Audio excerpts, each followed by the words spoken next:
All right. Hello out there, and welcome to This Week in Space.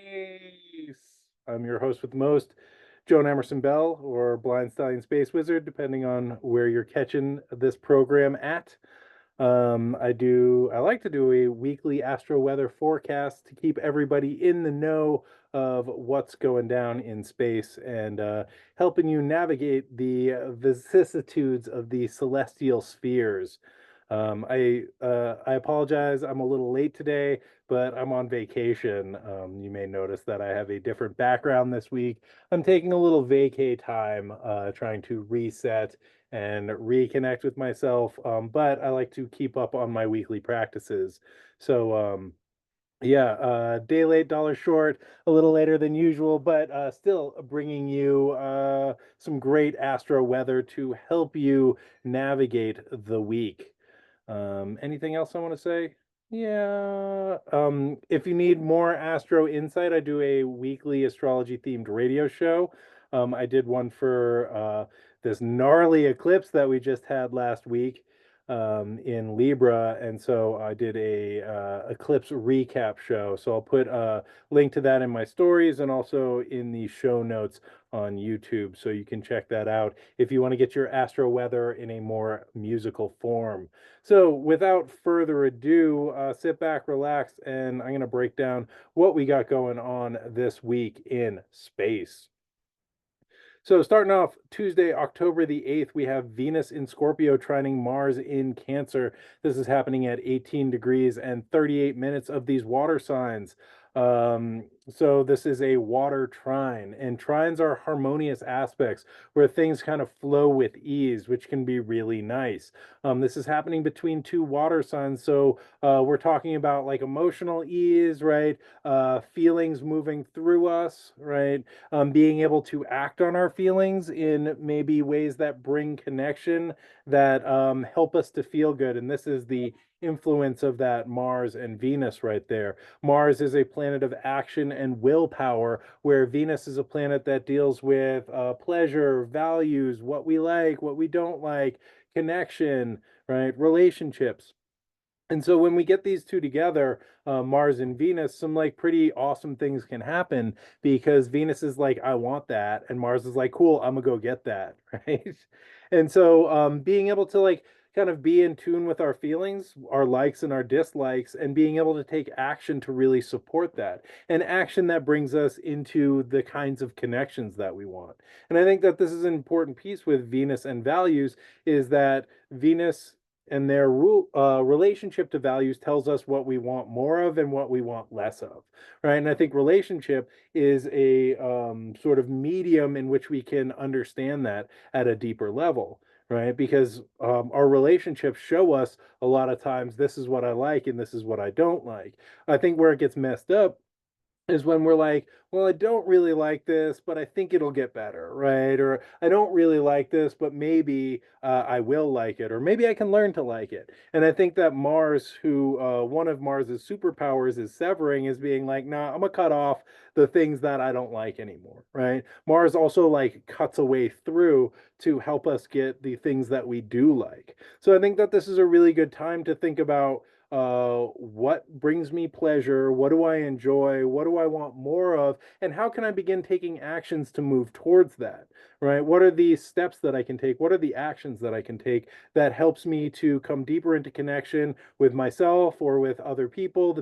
What are the people that I love, right? How can I like, take action to be in deeper connection with them? What are the things that bring me pleasure, and what are the sort of actions that I can take to engage in that pleasure? And this is not in like a hedonistic way, right? But this is the, oh, I value this, right? This is what makes me feel good. Let me get some more of that. So I'm going to take actions that bring me towards the things that bring me joy, the things that bring me pleasure, the things that make me feel deeper in connection.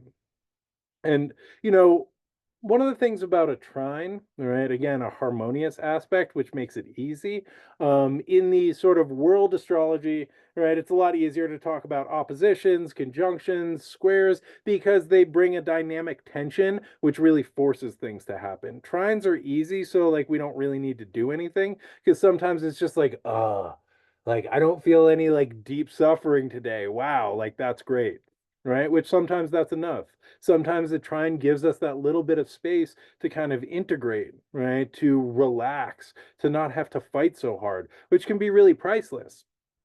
However, right, in order to like really get a trine to work for us, we might have to like take some action, right? And Mars is really good with action. And again, Venus is our values. So really thinking the early part of the week, what are some steps that I can take? What are some actions that I can take that can help me out, that can hook me up, that can help support me emotionally, that can put me emotionally at ease, that can make me feel love, that can make me feel joy, right? And that might be as simple as being like, I'm a get some ice cream and watch a movie, right? Or I'm gonna call this person that I want to hang out with, or I'm gonna reach out to a friend that I miss, or I'm gonna go dancing. You can choose, right? But I just wanted to put it out there that I think to really get the most out of this, we might need to follow that martial like action taking, right? But also knowing the Venusian values that help us to orient to that. All right. Um, so also Tuesday, October 8th. And Tuesday's a big day. There's a lot of stuff going on tomorrow. Um, so Tuesday, October the 8th, we have Mercury in Libra trining Jupiter in Gemini. All right. So this is Mercury, our thoughts, our communication. This is how we process information. And Jupiter is sort of the big picture understanding. This is happening between two air signs, right? So we have Mercury in Libra, Jupiter in Gemini. This is going down at 21 degrees and 20 arc minutes of these air signs. So again, we have another harmonious aspect, a harmonious trine. Right. And Mercury is the sort of data that we are gathering. And Jupiter is like, okay, I'm going to make a big story about this, right? Jupiter is big picture. Mercury is sort of like the details or the little bits of information. And so this can be really helpful because, Jupiter helps us to kind of understand the little pieces of the puzzle. And then we get a little perspective. We can zoom out and see, okay, this is how this all fits together. This is, where this is going. And I think one of the ways this can also be really helpful is thinking about how did I get here, right? What are the things, the events, the synchronicities, the coincidences, all of the conditions that needed to line up for me to get here? In I think in Carolyn Casey's book, Making the Gods Work for You, she talks about Jupiter as this kind of big picture meaning making, right? Uh, and one of the things that she talks about is in fairy tales when the characters get lost, right? When they're lost in the woods and they don't know where they're going or how to achieve their quest or how to get out of this dark, dangerous woods. What do? They sit down and they retrace their steps, right? And so it's like, okay, I woke up and I had coffee and I like went out to the woods and then, I heard this bird singing, so I followed the bird and, then I saw this old gnarled tree and then I turned left, right? And so being able to retrace that from the little bits of information that Mercury has been gathering can be really helpful because we might find ourselves in situations where it's like, damn, like what am I doing? How did I get here? Individually or collectively? And being able to like retrace the little steps, right?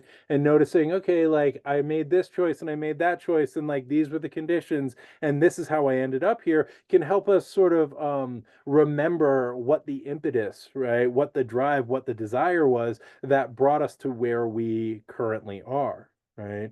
And one of the things that I found really helpful, to go way back and be like, what did I like to do when I was a little kid? Right? What brought me joy when I was young?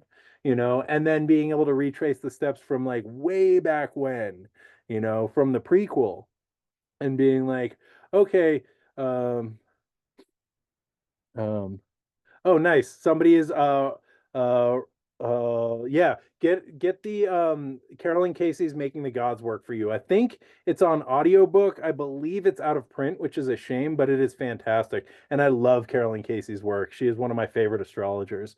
But I think going back to the childhood and remembering like what brought us joy as a kid and being able to sort of follow that thread, right? That I think runs through our entire life. And I think about, Carl Jung when he had his break with Sigmund Freud and was like, downtrodden and really bummed out and felt like his life had been ruined.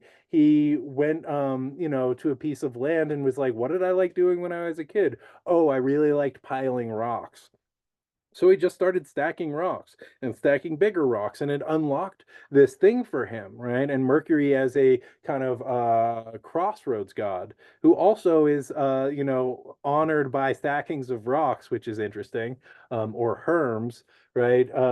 That unlocked something for Carl Jung, and he was like, "Oh, this is like this deep intuitive wisdom that has always been with me that I kind of forgot about because part of the Saturnian existence is having that kind of pressurized out of us or beat out of us, right? And told like that's dumb, you need to get a job, right? And when we're able to like sort of find ourselves lost in the forest and retrace our steps and remember that mercurial thread that has brought us through this life and see the Jupiterian bigger picture of like, oh yeah, this is what brings me joy, or like this is what I can hope for, this is what I have faith in, can be really powerful. And I think that's sort of the benefit of a supportive aspect between Mercury and Jupiter, especially in the air signs, which is very intellectual. It's very thinking, very communicating, right?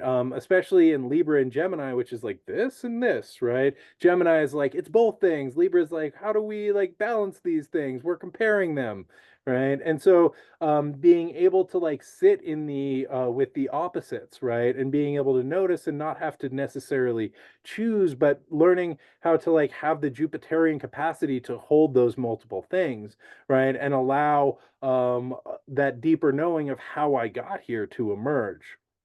Now, um, I also want to say, and we're going to come back probably to this Jupiter and Mercury in Libra because this is supportive and resourcing, right? Same thing with Venus and Mars, supporting and resourcing, right? But we have this challenging aspect that Mercury is making.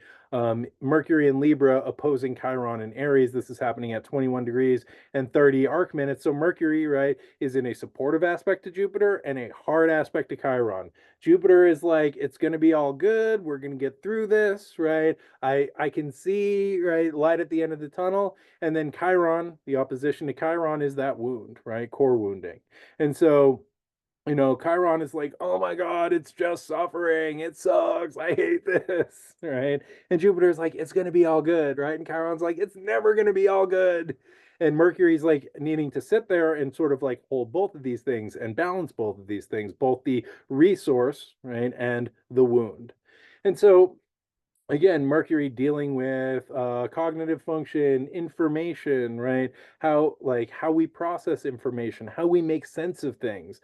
And Chiron is this sort of experience of core wounding, right? Or this wound that like feels unhealed or like it will never heal. Ideally, what Chiron gives us the opportunity to do is by working through those wounded places, right, and being able to find ways of working with them, they can really support us in learning more about ourselves, in learning more about the world, and in helping other people and being of service to other people. It is through our own healing journey that we are able to really support others. And one of the best definitions that I've ever heard for a healer, right? Kind of want to healer, right? Is somebody who is so involved in their own healing journey that they can't help but take other people with them, right? Just let that sink for a second, right? Somebody who's so involved in their own healing journey that they can't help but take other people with them. And I think that this is also true for a teacher. Like a great teacher is somebody who is so interested, so curious in the material or in the subject that they can't help but inspire other people and take them along with them on that journey of discovery. And Chiron ideally is both a healer and a teacher. And it is through Chiron's, dealing with their own core wounding that they are able to be the teacher of heroes, right? But when that Chiron wound gets activated, Chiron goes into suffering and they crawl into their Chiron cave, which is the place of all of their like cool witchy objects, right, and healing ointments, and but they're like, oh my God, all I can do is binge watch The Real Housewives. Like, I'm miserable, right? And they're unable to access their resources because they get locked in that suffering, right? And so, with Mercury, we're talking about thinking and communicating, right? So this can be our spiraling thinking, right? Which is just like constantly coming back to like, I'm not good enough, right? These self-deprecating thoughts, right? Or remembering times that it didn't work out, times that we were in pain, times that we were suffering, right? And or things that we said or things that other people said, right? That cut us, that hurt, that create suffering. And then there can be the impetus to sort of replay this again and again and again and again, right? And Chiron just sort of like suffering and like touching the wound and being like, ow, this hurts, I hate this, right? They said that thing and then I said this thing, right? And Mercury can like sort of chew on it, right? And so, I think one of the things that also happens, and I think about this with the like Chiron suffering, well, I'm going to back that up a second. So, Chiron is a centaur, half human, half horse. And one of the things with this sort of centaur body I think about is the top down mental processing of the human heart and or the human part, and then the bottom up emotional processing, right, or somatic processing of the animal part. And Chiron, when they are in right relationship with themselves and when they are healed, I think is able to sort of experience both of those. And ideally Mercury and Libra, like holding two things, right? The in being able to balance the cognitive processing with the somatic experiencing, right? Registered trademark. No, the sort of feeling, the body feeling, the emotional and intuitive feeling, right? And being able to hold both of these things. And in the opposition, right, maybe it becomes out of balance, right? Maybe the body part gets outsourced, right? And we're just thinking about it. Or maybe like we lose our ability to communicate, right? And it's just this feeling that sucks, right? And we're sitting there in this feeling that sucks that we don't have words for, that we don't know how to communicate. So all we can do is sort of like go into that suffering mode. And so ideally, what we're looking for is the ability to sort of notice the feeling and to process that, right? Not to necessarily like jump to this is what this is, right? And like minimize that, but being able to sit with it and being able to hold it, right? And I think that Jupiter can, right? We also have that Jupiter trine here, which Jupiter can be like, no, I'm good, right? Everything's all good, right? Spiritually bypass that, right? But Jupiter also gives us the capacity to have faith to be like this, like we can get through this, right? We can expand, right, our capacity to be with what is painful and what is difficult. Jupiter is also coming in later in the week to sextile Chiron, which I think expands our story around what that wound is and what it can be and our ability to heal, right? So there like might be some suffering that also comes up this week around, the kind of all the feelings, right? Because we're also coming off like a pretty intense eclipse, which is a lot of endings, like a lot of like shifting cycles, a lot of change. Change is destabilizing, change is uncomfortable, right? Everybody wants to change, but going through the change like really sucks, right? And so, that can kick up some like core wounding that then Mercury can again loop on, and being able to sort of step back and expand, right? And just allow it to be what it is and not needing to know, not having to grab onto, not needing to fix, but being able to be with. And one of the things that I think about with Mercury in Libra is this idea of equanimity, right? The balance of the scales. And, I think one of the things that happens, especially when we're wounded, especially when we experience suffering, is the desire to either run from the pain or run to pleasure. Right. And Jupiter can be like, yeah, come over here. Let's party. Right. We don't have to feel what we don't want to have to feel. Right. That Mars trine Venus also like, I don't want to feel what I don't want to feel, so let's party, let's have fun, right? And there's nothing wrong with partying, nothing wrong with having fun, but I think the idea of equanimity is not running from pain and not running to pleasure, right? Just being able to be with both of them, holding both of them in the pans of the scales and being okay with what is, right? And I think that might be a great goal for this week, right?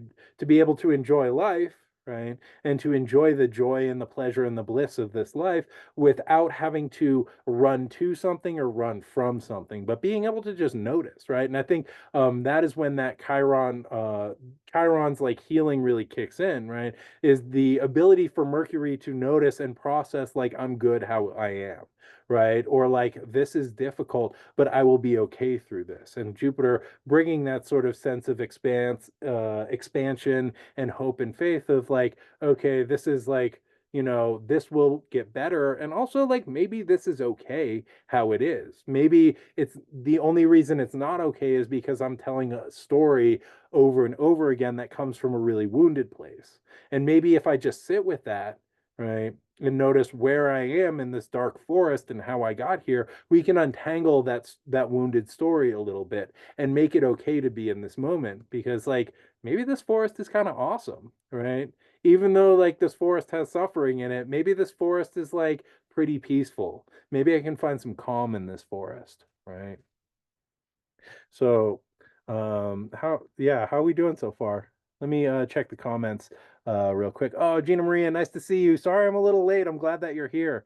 Uh,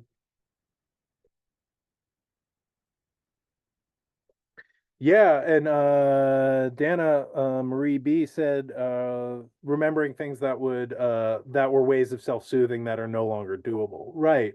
And I think that this is really important, right? And part of the Chiron journey is there is the wound, right?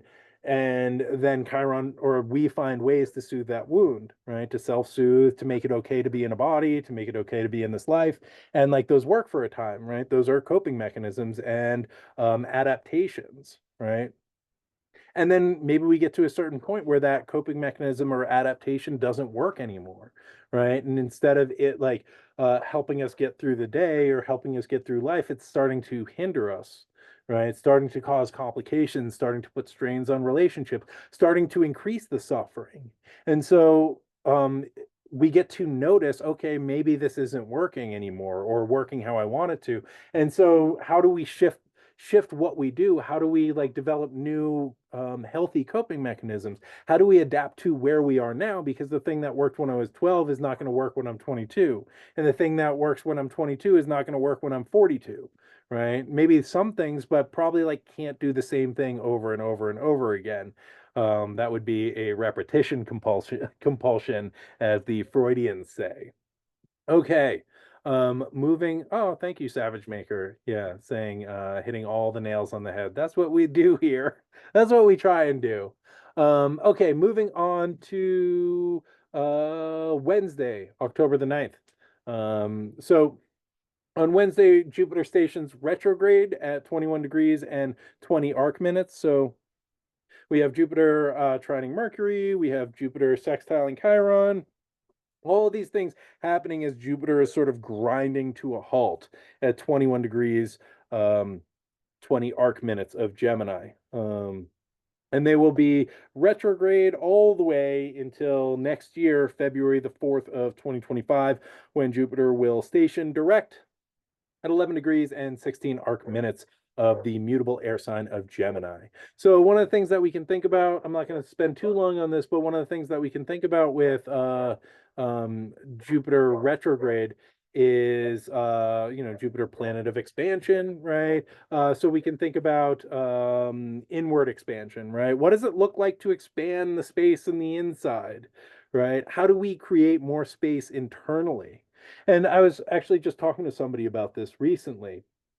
Can't remember who, but they had some wise thoughts on this, right? Because, I've been feeling in a very Saturnian place where there's a lot of external sort of schedules and demands and pressures and things that I'm supposed to do and places that I'm supposed to be, and not a lot of time for like the outward expansion that this Sagittarian kid loves. And so this person was like, what is in like how do we create more space internally, right? What does internal expansion look like if you can't expand externally? And I think that this is a great question for Jupiter retrograde, right? And thinking about like the ways that we create more space in the breath, in the body, in our internal landscape, in our personal worlds, right? Also thinking about how do we have faith in ourselves, right? What can we hope for? And, instead of like that mission to expand everything outward, right? And like having faith in that thing down the road, like how do we have faith in ourselves and expand inwards, right? So just want to put that out there, right? Um, Friday, October the 11th, we have Pluto stationing direct at 29 degrees and 39 arc minutes of the cardinal Earth sign of Capricorn. This is Pluto's last stand right here. Um, and so Pluto stationed retrograde back on May the 2nd of 2024 at 2 degrees and 6 arc minutes of Aquarius. September the 1st, Pluto moved back into Capricorn, and Pluto will be in Capricorn until November the 19th, when they will enter Aquarius. And then just be living, laughing, loving it up in Aquarius until May 8th of 2043. So get ready for that. And we've talked a lot about Pluto and Capricorn, Pluto and Aquarius. I think that anytime Pluto shifts direction, though, it sort of like grinds its way in. And Pluto is already there at the very fraught 29th degree, right? Which I always think about as like the, last bit of toothpaste in the tube, right? That is just being squeezed out, and Pluto's like grinding in, the lessons, the 15-year lessons of Pluto through Capricorn, dealing with, the shadow sides and the rot in our structures and hierarchies. So just being able to notice that. And I don't know, Pluto is generational. Pluto is really big. Pluto takes a long time, in some ways, all we can do is just like surrender to the change that Pluto brings, and also to think about what are the ways that we can show up for ourselves the best way that we possibly can to embrace this change, right? And to deal with our own shadow material so that it doesn't get projected into the collective. Let me check on the chat. Yes. Yes.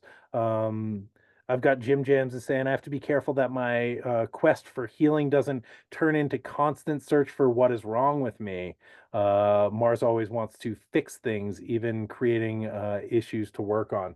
True that, right? And I just want to like throw in a reframe there. Like, what if there is nothing wrong with you, right? And what if like you're good just the way you are?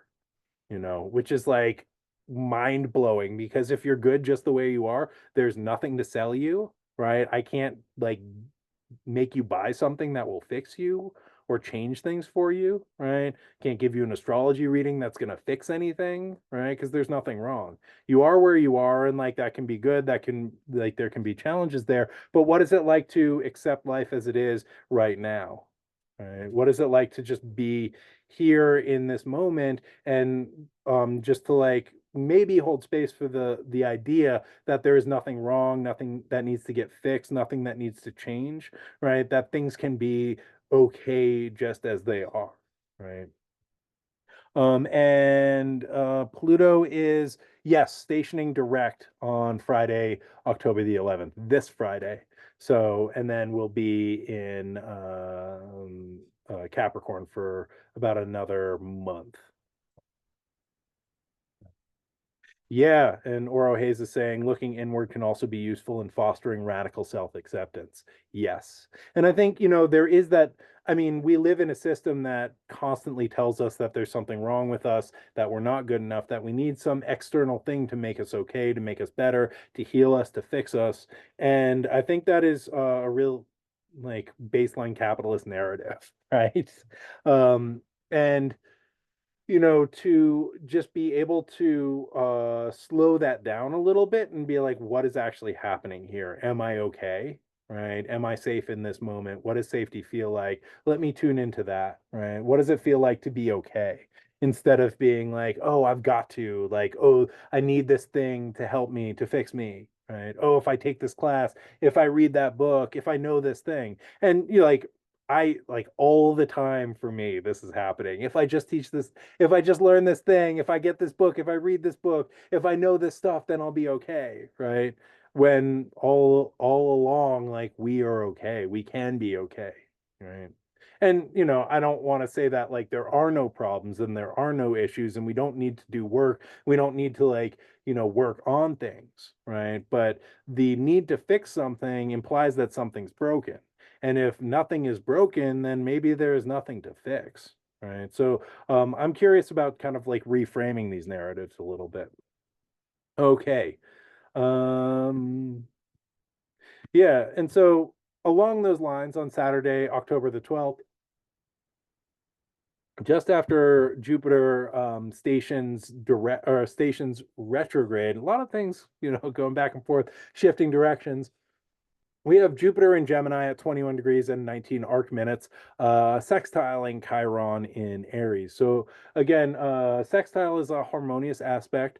It is a Venusian aspect about connection and communication and, like, you know, mutual aid and support, right? Kind of like getting people on the same page, getting the planets on the same page.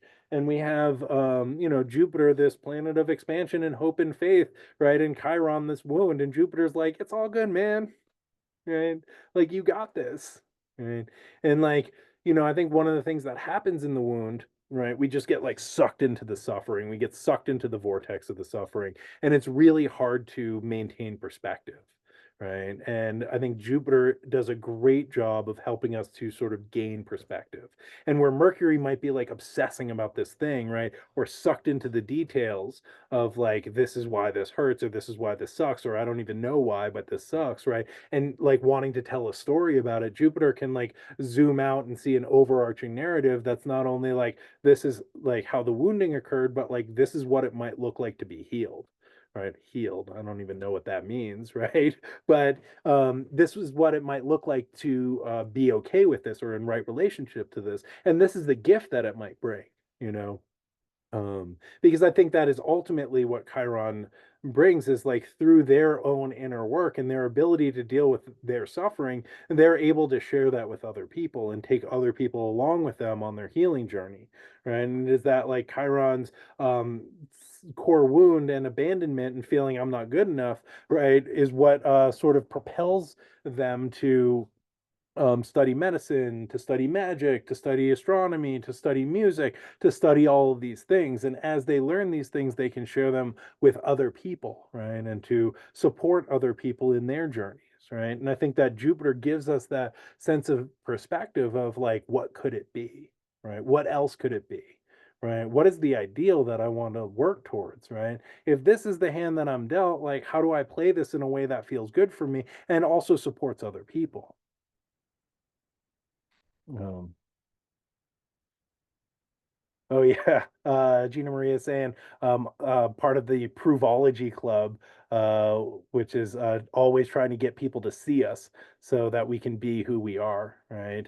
And yeah, like needing to like do something to be okay. And Jupiter's like, nah, you're good just the way you are, right? Maybe like take a break, right? Maybe bring in some ease, right? Not like wallowing and not suffering and not bed rotting, right? But ease and inner expansion, that instead of like holding so tightly because I've got to like fix it, right? I've got to fix it because it's broken. Jupiter's like, what if it's just like can be what it is, right? And there's nothing that you need to prove and nothing that you need to do. So, where else are we? Okay, moving on to Sunday, October the 13th, which is another big day rounding out the week. A lot of stuff happening on Tuesday. We're sort of like sandwiched in between like a big day on Tuesday and then a big day on Sunday.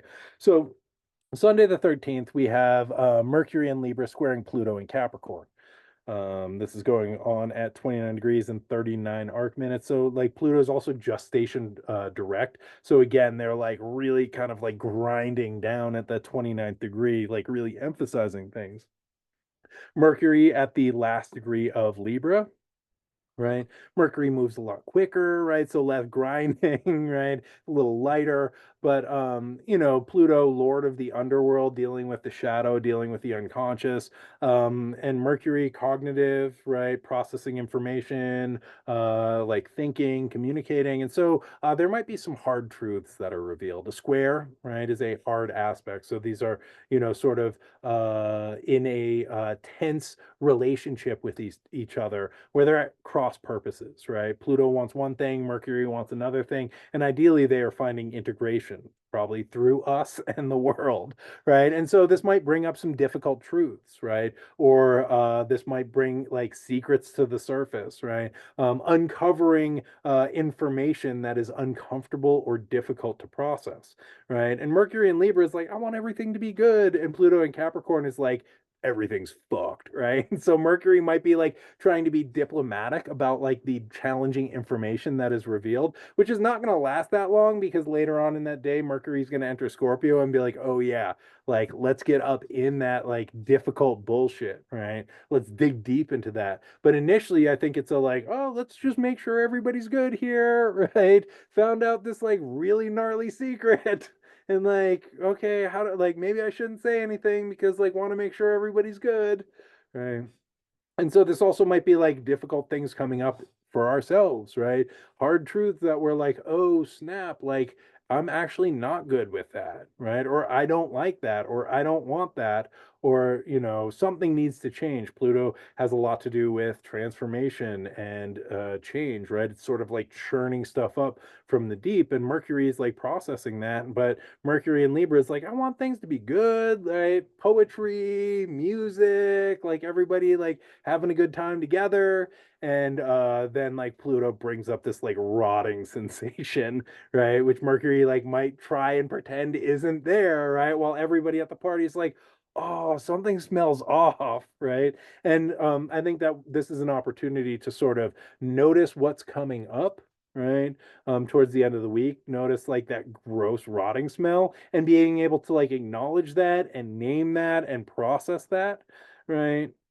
Also, Pluto can be kind of obsessive, right? So, with Mercury squaring Pluto, we might find ourselves in some obsessive thought loops, right? Or like obsessive or like compulsive thought patterns, right? Picking at things, mentally picking at stuff, which is never fun. Right. And so Pluto can bring up this like really kind of difficult information in the self, causing us to need to speak hard truths, right? Or process difficult, uncomfortable information. And like it can bring up these obsessive thought loops. So being able to like sit with that and allowing it to settle, right? Clearing that out however we can. Right. And being able to think about, how do we speak our truth or what truth means to us, you know as this like whatever is revealed or whatever kind of comes up around our shadow or comes up from our unconscious, right? And Pluto also is a planet associated with power. So thinking about power analysis, power imbalances, right? Issues of power and like being in right relationship with power, because Mercury at the last degree of Libra is like really thinking about what is the balance here? What is the right relationship? What is equanimity, right? With me in myself, with me and other people, with the desire to like run towards pleasure or away from pain, right? How do we like make all things equal here? And like as this like sort of unconscious or shadow material comes up, I think it destabilizes the scales in Mercury's like very fine calculations of balance, and it brings in power dynamic and being able to sort of work with that and process that and own that, right? And rebalance that. And so later that day, or a couple hours later, Mercury will enter into Scorpio until November the 2nd. And where Mercury in Libra is like, I just like want to talk to people, like, figure out, like, make sure everybody's good, right? Have like good balanced relationships with people, right? Good, balance of information. Um, Mercury in Scorpio is like, fuck that. I want to go deep, right? I want to get up in there. I think about Mercury and Scorpio like a detective or a therapist, right? Trying to get to the bottom of things, trying to get to like the truth, right? The deep truth, right? The truth that people might not even know, right? Trying to like solve the mystery, right? And I think Scorpio is really about understanding things from the inside out, right? So Mercury in Scorpio really wants to like burrow into people or situations or problems and like really understand them from the inside out, you know?